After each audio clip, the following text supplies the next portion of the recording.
tu m'as fait, ça suffit! Si ça ne te va pas, c'est terminé. Jenny, tu racontes ça aux gens.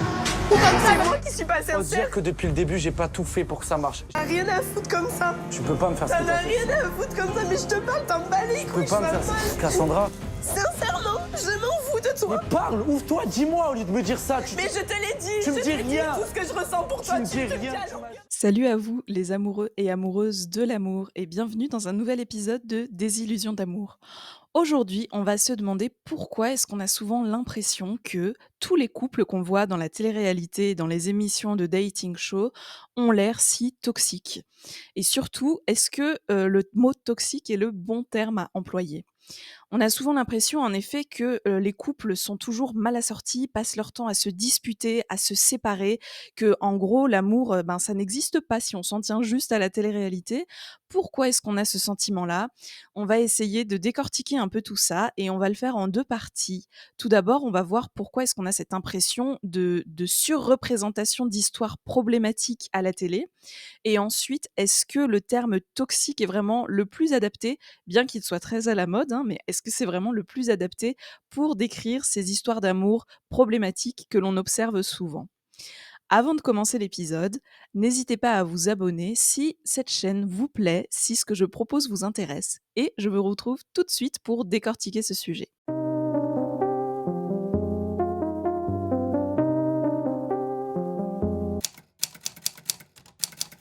Ce n'est un secret pour personne, la télé-réalité et les dating shows compris sont avant tout un spectacle, un divertissement.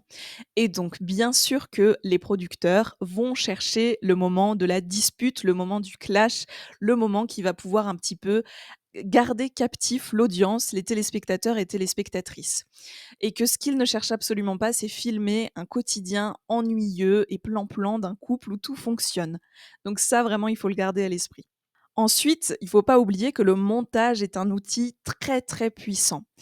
Il y a des heures et des heures qui sont filmées souvent lors d'une émission, lors d'un tournage et il y a seulement quelques minutes qui vont nous être montrées.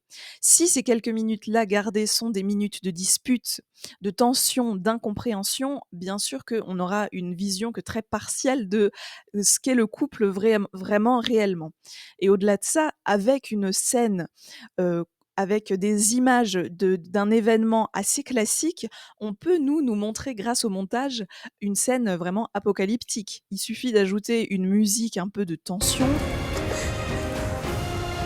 une voix off qui va électriser le contexte et puis de jouer sur des gros plans, des effets d'image de champ contre champ un petit peu rapides et pareil, hein, vifs et électriques, pour que ça nous donne l'impression qu'on est sur un moment vraiment, crucial et charnière de l'histoire du couple, alors que peut-être qu'au fond, pas tant que ça. Et cette logique scénaristique, je ne la critique pas parce que, comme je le disais, tout le monde le sait, personne n'est dupe, c'est un spectacle qu'on nous vend. Mais toutefois, je pense qu'il faut faire très attention parce que ça nous imbibe quand même d'une certaine vision de l'amour, de choses qui peuvent être acceptables ou non, à travers aussi les commentaires des voix off, à travers les réactions des autres participants, les interactions qu'on peut voir autour des histoires d'amour. Ça nous crée une certaine norme de ce qui est acceptable ou non, qui peut quand même parfois être problématique. Maintenant, imaginez devoir exposer votre intimité amoureuse, votre intimité émotionnelle à des journalistes que vous connaissez depuis pas très longtemps, à des caméras, dans un contexte un petit peu étonnant aussi souvent, qui n'aurait pas un petit sentiment de pression et n'aurait pas une tendance à craquer peut-être un peu plus facilement que d'habitude dans ce contexte-là. Si en plus il s'avère que les candidats sont assez jeunes, fragiles et pas forcément très expérimentés, sur le fait d'être filmés constamment, bien sûr que, leurs réactions vont aussi être fortement exacerbées et pas forcément à l'image de ce qu'ils peuvent être les caméras éteintes. Ajoutons à cela des conditions de tournage qui sont parfois extrême. On a eu beaucoup de témoignages à ce sujet, que ça soit en France pour Secret Story, bon, qui n'est pas forcément un dating show, mais aussi pour Love is Blind aux États-Unis, des conditions de tournage très très intenses où on n'a pas forcément le loisir en fait juste de subvenir à ses besoins primaires, c'est-à-dire le sommeil, la nourriture, s'hydrater correctement. Et donc forcément, encore une fois, ça va électriser, ça va pousser les candidats, les candidates dans leur retranchement et ça va faire ressortir d'eux une part qui n'est pas forcément représentative de qui ils sont dans la vie de tous les jours. Et bien sûr que ça va ajouter aussi aux conflits qu'ils vont pouvoir avoir, aux propos qu'ils vont pouvoir tenir et à des situations qu'on va pouvoir nous observer en tant que téléspectateurs et téléspectatrices qu'on va trouver fortement problématiques. Et je ne dis pas ça pour excuser certains comportements qu'on a pu voir, mais juste pour expliquer et donner un cadre parce que il faut remettre chaque chose dans son contexte. Enfin, à tout ce drama auquel on va être exposé, s'ajoute un autre souci, c'est l'absence de regard critique sur ces drames. Et même au contraire, le fait qu'il va y avoir une seule voix, une seule histoire qui va être racontée et qu'il va y avoir vraiment ce manque de recul nécessaire sur certaines situations.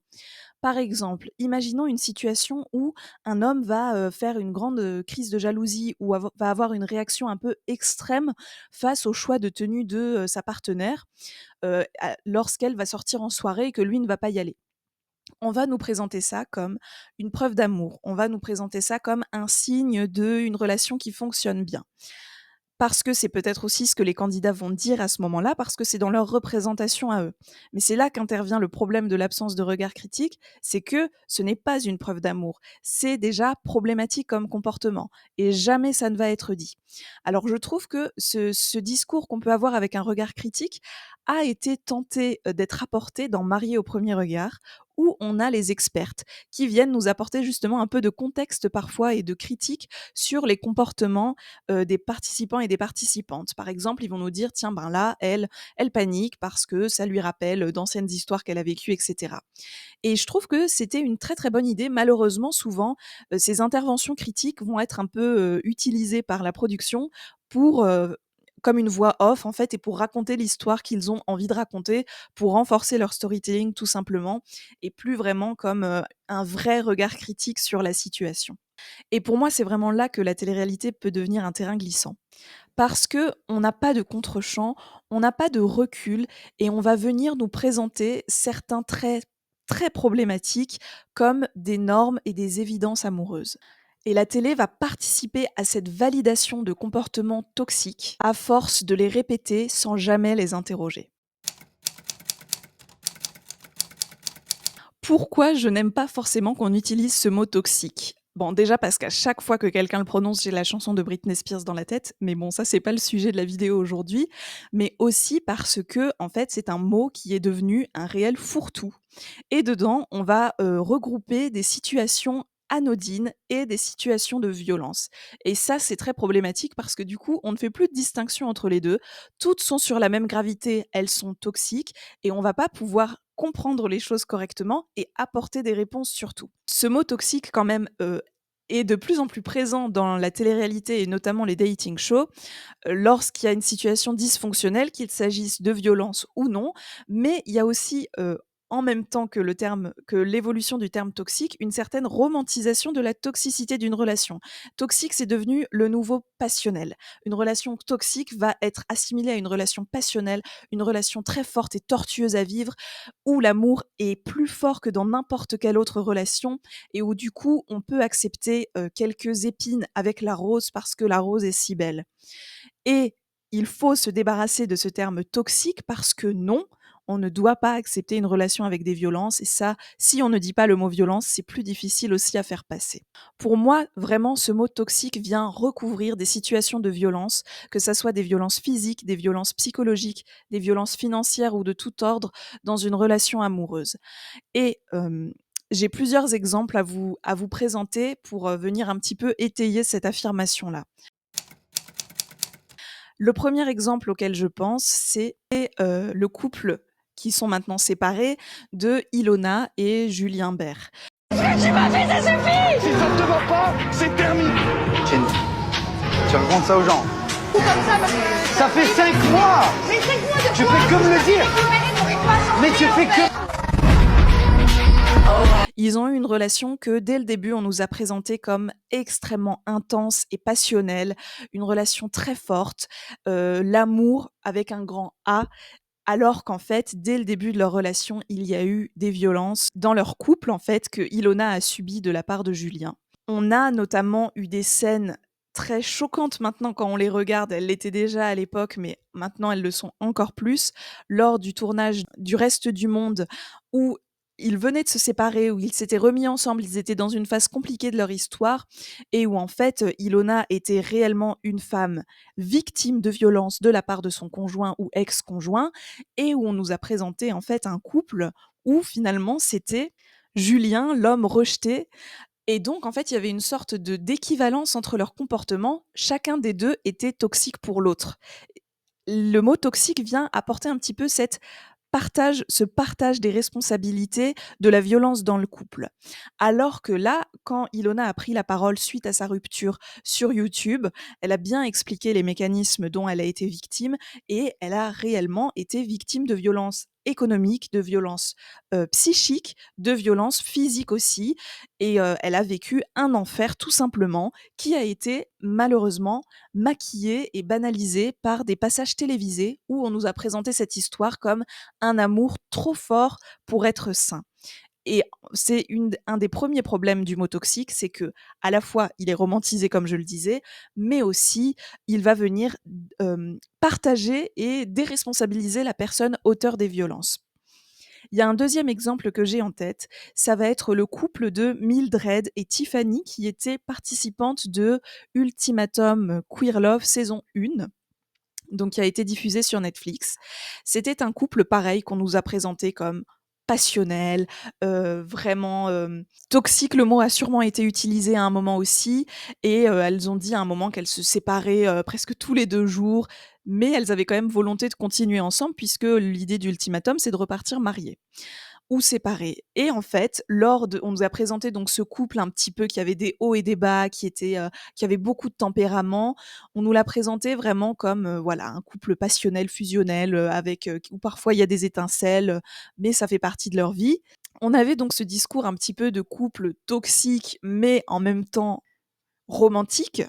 Et lors du bilan de cette émission, enfin des retrouvailles, de la reunion, comme ils disent sur Netflix, on a appris qu'en fait, Tiffany était victime de violences de la part de Mildred, de sa partenaire, qu'elle était sous son emprise, qu'elle avait subi des violences à la fois pareilles, psychiques, économiques aussi, il me semble, et physiques, et qu'on était encore une fois face à une situation de violence conjugale et pas de la toxicité, du piment dans la relation.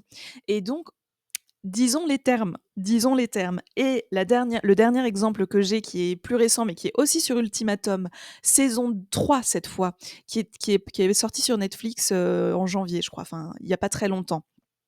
On avait Sandy et Nick. Alors là, c'était l'artiste torturé, Nick, et Sandy, un peu sa muse, sa sauveuse. Eux, il y avait un grand écart d'âge en plus. Et pareil, en fait, il y avait ce discours c'était l'amour passionnel. Ils s'aimaient trop pour s'aimer bien. Ils étaient toxiques l'un pour l'autre. Eh bien, devinez quoi? Qu'est-ce qu'il y avait derrière? Il y avait un mec hyper contrôlant et qui mettait sa compagne aussi sous emprise, et une jeune femme, parce que l'écart d'âge était quand même significatif, hein. Une jeune femme qui était désespérée, qui était encore une fois victime de violences, surtout psychiques dans ce cas-là, parce qu'il la faisait culpabiliser tout le temps, parce qu'il lui faisait porter aussi beaucoup de responsabilités des problèmes du couple, alors que c'était lui qui avait des comportements d'addiction, qui avait des réactions extrêmement violentes parfois. Et on avait ce couple dysfonctionnel où, encore une fois, on ne nous a pas posé le terme violence conjugale, mais où on nous a mis une petite étiquette de couple toxique et passionnel. Et c'est vraiment problématique. Et donc ce terme toxique qui a remplacé le terme passionnel en fait, enfin, où est venu le doubler, est problématique, sert beaucoup à la télé parce qu'un couple toxique, ça va amener des téléspectateurs et des téléspectatrices, et en même temps, d'utiliser ce terme, ça va éviter de parler des vrais problèmes, c'est-à-dire des violences conjugales. On est donc face à une minimisation extrême et choquante de la violence conjugale, ce qui n'est pas possible aujourd'hui en 2025. Enfin, ça l'a jamais été, mais aujourd'hui encore moins qu'avant.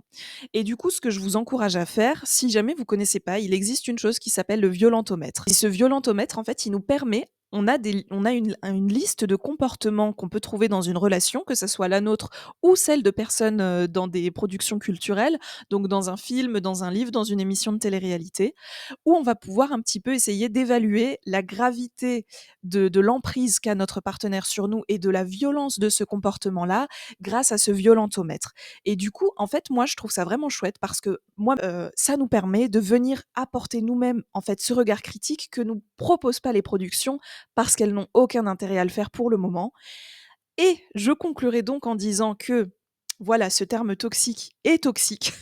Non, ce terme toxique est violent en fait, puisqu'il va complètement masquer et minimiser des situations de violence réelles que vont subir des personnes, très souvent des femmes, candidats et candidates de télé-réalité. Et alors, bien sûr que tous les couples ne sont pas problématiques à la télé, mais par contre, quand on commence à vous parler d'un couple toxique ou d'une personne toxique pour une autre, attention, sortez le violentomètre, sortez vos antennes. Il y a très très souvent de la violence conjugale cachée derrière, que la télé n'a pas intérêt à mentionner, mais j'aimerais bien, j'ose espérer qu'avec le temps, peut-être que l'Arcom pourra venir avec des obligations de mentionner certaines situations, comme on mentionne quand des personnes boivent de l'alcool, que l'alcool est à consommer avec modération et que c'est mauvais pour la santé. Il serait bon de mentionner quand on a un couple toxique que la violence conjugale n'est pas normale et que vous pouvez appeler le 3919 ou contacter un avocat ou encore aller sur tel site ou tel site pour faire part de votre situation car ce n'est pas normal. On peut toujours rêver, je pense que c'est comme ça qu'on peut avancer aussi. J'espère que cette vidéo vous a plu.